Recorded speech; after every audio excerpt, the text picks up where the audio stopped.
Hey everybody, happy Thursday. Welcome to another What Else is Going On, aka We Go podcast YouTube video. I'm your girl, your host, Taria. I just wanted to come give y'all just a little bite-sized video. There's a lot of things I want to talk to y'all about, and instead of putting them into one long video this time, I'm just gonna break up a couple of them. I'm gonna talk to you because I'll be coming off the road, taking breaks and um stuff like that. And I was just with I had to go meet my girlfriend a little while ago for something in her daughter. So then I got back on the road driving, and now I said, let me go make me a video before I go back. Well, I picked up some passengers in between. Then I said, let me go make a video. Ooh, child, I didn't turn um my little sound off. Anyway, let's get into some things in this video. First up, Naomi Campbell, walk, Naomi Campbell, walk, pose for the camera now, click. Miss Naomi Campbell, honey, what are you doing? This is according to The Guardian. Naomi Campbell banned from being charity trustee. Model barred for 5 years after Watchdog found evidence of financial misconduct at charity she fronted. The model, Naomi Campbell, has been banned from being a charity trustee after a Watchdog investigation uncovered widespread evidence of financial misconduct at the poverty relief charity she fronted for more than a decade. Campbell was disqualified for 5 years after a charity commission inquiry found Fashion for Relief passed on only a tiny fraction. Read that line again so y'all hear it. Naomi Campbell was disqualified for 5 years after a charity commission inquiry found that Fashion for Relief passed on only a tiny fraction of the millions it raised from star-studded celebrity fashion events to good causes. The charity spent tens of thousands of pounds on luxury hotel rooms, spa treatments, cigarettes, and personal security for Campbell, while unauthorized payments running into hundreds of thousands were made to one of Campbell's fellow trustees, the commission said. Nearly 350,000 pounds, which comes out to $469,502.25 in US dollars, was recovered by investigators from the charity and paid to Save the Children and the Mayor's Fund for London, which reported Fashion for Relief to the regulators 4 years ago after fundraising partnerships went sour. Campbell's fellow trustee, Bianca Helmick, who the inquiry found received 290,000 pounds in unauthorized consultancy, which we did 350 pounds, so 290,000 pounds. Child, why are y'all acting dumb? Child, why it's not coming up? Well, we know it's some hundreds of thousands of dollars. So the fellow trustee Bianca received 290,000 pounds in unauthorized consultancy and expenses payments from the charity over a 2-year period. She was disqualified. And let me read that again. I'm sorry. Campbell's fellow trustee Bianca Helmich, who the inquiry found received 290,000 in unauthorized consultancy and expense payments from the charity over a 2-year period. She was disqualified from being a charity trustee for 9 years. So Naomi Campbell was disqualified for being a charity trustee for 5 years. Her co-chair or her fellow trustee was disqualified for 9 years. And a third trustee, Veronica Chow, was banned for 4 years. The inquiry report uncovered a history of shambolic financial management and chaotic record keeping at the charity, which was finally wound up in March. The Charity Commission's Assistant Director for Specialist Investigations and Standards, Tim Hopkins, said, trustees are legally required to make decisions that are in their charity's best interest and to comply with their legal duties and financial responsibilities. Our inquiry has found that the trustees of this charity failed to do so, which has resulted in our action to disqualify them. This inquiry and the work of the interim managers we appointed to run the charity in place of the trustee has resulted in the recovery of $344,000, so almost $400,000, and protection of a further 98,000 pound charitable funds. I am pleased that the inquiry has seen donations made to other charities, which this charity has previously supported. Child Naomi Campbell is out here, what? Flossing charities, allegedly. They said that tens of thousands of pounds was spent on luxury hotel rooms, spa treatments, cigarettes, and personal security for Campbell, while unauthorized payments running into hundreds of thousands were made to one of Campbell's fellow trustees. Girl, you out here scamming. And the name of the charity again was Fashion for Relief. I just don't like. Maybe they felt like they were scamming the rich, but at the same time, the money was going to people who needed the money. Like it's one thing if they were like, which I don't think is right either, but Anna Delvey, for example, scamming the rich, right?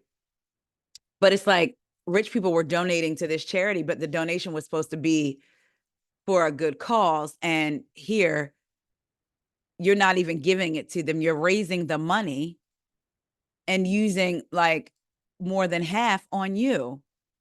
Like, that's crazy. I was trying to see.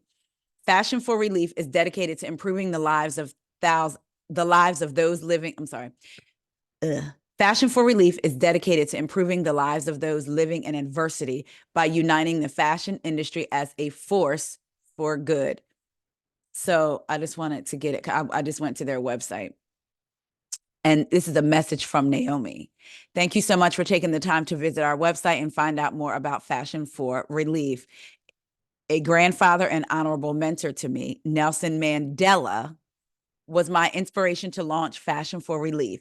He always said to use my voice to speak out about things that I care about, to speak up and do something. Fashion for Relief is dedicated to improving the lives of those living in adversity by uniting the fashion industry as a force for good. Since 2005, we have supported many important humanitarian causes to assist those that have been impacted and devastated by the fight against Ebola. We have provided relief for disasters such as the Haiti earthquake, Hurricane Katrina, the Japanese earthquake, and subsequent tsunami. The last few years, we have worked alongside charities to raise money that provides life-saving food, shelter, and medical treatment to children around the world, including those who have been affected by the conflict in Syria. None of this would be possible without our fantastic charity partners, our amazing team, and most importantly, to all of our supporters who have donated so generously to support our causes. Thank you for your continued support. Love and light, Naomi Campbell. Girl. So that's what's on the website, Fashion for Relief. So we see this is what her goal was for the charity. And then to find out that that they recovered almost $500,000 that needed to be paid to save the children is crazy. And that this Fashion for Relief was reported 4 years ago after fundraising partnerships went sour. So you figured that was $500,000. They spent hundreds of thousands of pounds, tens of thousands of pounds on the luxury rooms, hotel spas, hotel treatments, cigarettes, personal security for Naomi. A fellow trustee received 290 pounds in unauthorized consultancy. And then a third trustee received money too. So it's a lot of money that didn't go to where it was supposed to go. And now they are banned. Good for them. I wonder if that's all that's going to happen. I guess no legal action maybe is going to take place. They just get banned from being able to work over a charity. Everybody out here scamming. The rich too. Boy, I tell you. All right, moving on. Speaking of money being taken, let's talk about my girl, Lanicia Leaks. This is according to the Jasmine brand. Nene Leaks' bank account reportedly garnished over $25,000 debt for unpaid swag boutique rent. Nene Leaks is dealing with some financial drama. According to court docs obtained by In Touch Weekly, the former Real Housewives of Atlanta star's bank account has been garnished to pay off a debt stemming from alleged unpaid rent for her now closed swag boutique. Court documents reveal that a Georgia judge signed off on a request by MPG Sugarloaf, the company that leased the commercial property to Nene, to seize funds from her account at Truist Bank. Nene, 56, reportedly didn't show up in court to oppose the claim. The landlord alleges Nene Leakes owes over $25,000 in unpaid rent for the space, which housed her boutique from 2017 until its permanent closure in 2022. The boutique had briefly reopened after the pandemic, but eventually shut its doors for good. MPG Sugarloaf is demanding the full unpaid balance plus interest. Nene Leakes, however, had a different perspective, previously claiming on social media that she wasn't responsible for the debt. I remember she commented, "Greg signed the lease, not me. He ain't here." She's referring to her late husband, Greg Leakes, who passed away in 2021. Despite being served with legal papers outside her Atlanta home, Nene never responded in court, resulting in a default judgment in November 2023. While dealing with this legal situation, Nene posted on her Instagram story, "Lately, my peace has been more important than proving my point," hinting at her mindset amid the ongoing challenges. So did you pay him? Or they took it? Meanwhile, Nene has recently returned to work with NBC Universal, hosting a red carpet after show on E, making her return to the company she previously sued. They gonna get their money, honey. And for you not to show up, you should have showed up in court and said, "Greg signed the lease, he ain't here."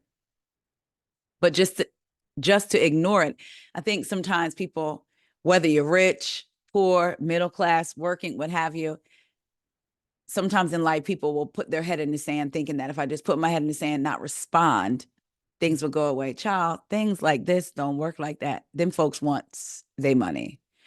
So Nene might have been garnished $25,000. Call Naomi Campbell. She got it. Because she sure ain't been spending a lot of her money dealing with this charity, allegedly. Anyway, and last thing for this video, let's get into Tia and Tamara. While I was trying to think of their theme song for their show. Sister, sister, never knew how much I missed ya. She knows now. So remember some videos back, we talked about Tia and how, her new reality show is coming out. And in, I guess, one of her confessionals, she said that basically she's lonely going through a divorce, right? She always pictured a two-parent household and she's lonely. And at times like this, she wishes her and her sister were closer so she could pick up the phone and call her. But unfortunately, they're not in that space right now. That's what she said, right? Let me make sure I said the exact what she said. Because I was paying attention to her wording. She said, let's see, give me 1 second. Come on. "Being alone has been the most challenging part of my divorce. It's times like this when I feel and wish that my sister and I were still close and I could pick up the phone and call her, but that's just not where we are right now." Now she is backpedaling a little bit. Tia Mowry clarifies her comments about her relationship with her sister, Tamara, claims they're not close in proximity, but still love each other.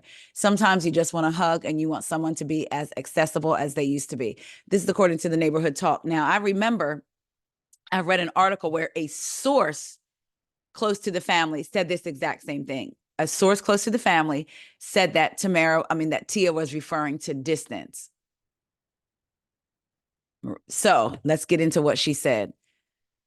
Neighbors, now this is, again, I got this from the Neighborhood Talk. Neighbors, Tia Mowry is setting the record straight after she recently sent the internet into a frenzy with comments about not being close with her twin sister, Tamara, anymore.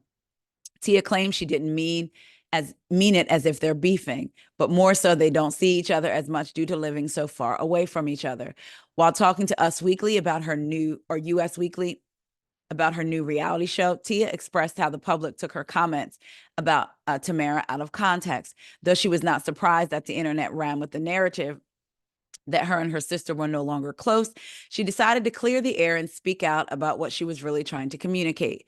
Tia explains that her and Tamara are both mothers and experiencing life on their own terms, so it's hard to be as close as they were when they were younger. The love, though, still runs deep. You could hear it from me, and this is basically what I was insinuating. I feel like as we grow up, we all start our own families, and their children need to lean on them. We begin to take on new roles and responsibilities within our lives. This is what that was about in these transitions in life. Sometimes you just want a hug and you just want someone to be as accessible as they used to be. And that is not the case. It's called life. I love my sister very much. She loves me very much. We have a closeness and a beautiful connection, but that's what that was all about. It's just how life unfolds, and it happens with families. So look, it doesn't matter. Let me not say it doesn't matter. We go through ebbs and flows in life. And like she said, you get married, you have children. Sometimes their relationship dynamics change. You may not be as close as you used to be to someone. And that is not a bad thing. That doesn't mean necessarily that something bad happened. It means life happened. People are working. There is a physical distance between them. Tamara has friends, husband, kids. Tia has friends, kids, her jobs, all of that, right? So sometimes you can grow apart. And again, it doesn't mean it's a bad thing. It means they just grew apart. Here's my thing. In that clip that was circulating, she expressly said, being alone has been the most challenging part of my divorce. It's times like this when I feel and wish that my sister and I were still close and I could pick up the phone and call her. But that's just not where we are right now. That has nothing to do with distance. She could have very easily said, it's times like this when I really need a hug from my sister, but because of the distance, I can't get to her. Or because we got a lot going on with the kids and between the husbands and friends. Sometimes I just want to pick up the phone and be like, answer me right now. But I know that she has a lot going on with work. She could have said that. Like, we don't always get to talk when I want to talk because of our different schedules. She didn't say any of that. So for me, and again, I'm not saying that it's a bad thing if they're not as close as they used to be. Life happens. It doesn't always have to be such a negative thing, right? However, I don't believe that she meant distance when she said that based on the way she said it. Or at least, again, that's not what I took from it. That's not what a lot of us took from it. So maybe I'll give her the benefit of the doubt. And I mean, it ain't for me to give her the benefit of the doubt. We're just talking about this, right? But let's just say, okay, that's what she meant and she didn't communicate it properly. I don't know. I just feel like what she said the first time is what she meant. And now she's seeing the internet basically break because of her comments. And now she's coming back. Although part of me, there's a small part of me that wonders if it was said like that on purpose. These stars, when they have something come out, these celebrities, whether it's a book, whether it's a show, whether it's a movie, it seems like controversial things that they say or things that get the internet riled up and on fire seem to come out around these times. And I'm just wondering if Tia knew that it would definitely be a conversation had to get people talking and to get people to maybe watch her show. That's just a theory. I'm not even saying I believe that is a theory, but it's a thought that I had. Like, she's been in this game long enough, so she knows what she's doing when she talks to the press. They know how to be clear and concise in their communication. What y'all think? Y'all think Tia is trying to backpedal now because maybe she knew a conversation would be started, but didn't know it would be this big and this many theories on the relationship? Or do y'all think she just didn't communicate it right in the first place? And she really was just talking about distance and how life can sometimes get in the way. So her sister may not always be that readily available. Because then, like, in her backpedaling, she said, or her clarification, rather, She said sometimes she just wants a hug, but she didn't say that in the beginning. She said a phone call. But that's not where they are. I'm still gonna watch the show. I'm ready for the show to come out. I think it comes out in October, right? But anyway, y'all let me know what y'all think about Tia um, walking backwards a little bit on her statement. What y'all think about Lanithia Leaks, honey, being garnished $25,000, $10,000. Remember that when I think didn't Dwight say that Greg asked him to borrow $10,000? $10,000. Oh, I miss Nene on Atlanta. And let me know what y'all think about Naomi Campbell. Walk, Naomi Campbell. Walk. Pose for the charity's money. Now click, now click. Y'all let me know what y'all think. I'll talk to y'all later and I will see y'all later. See ya.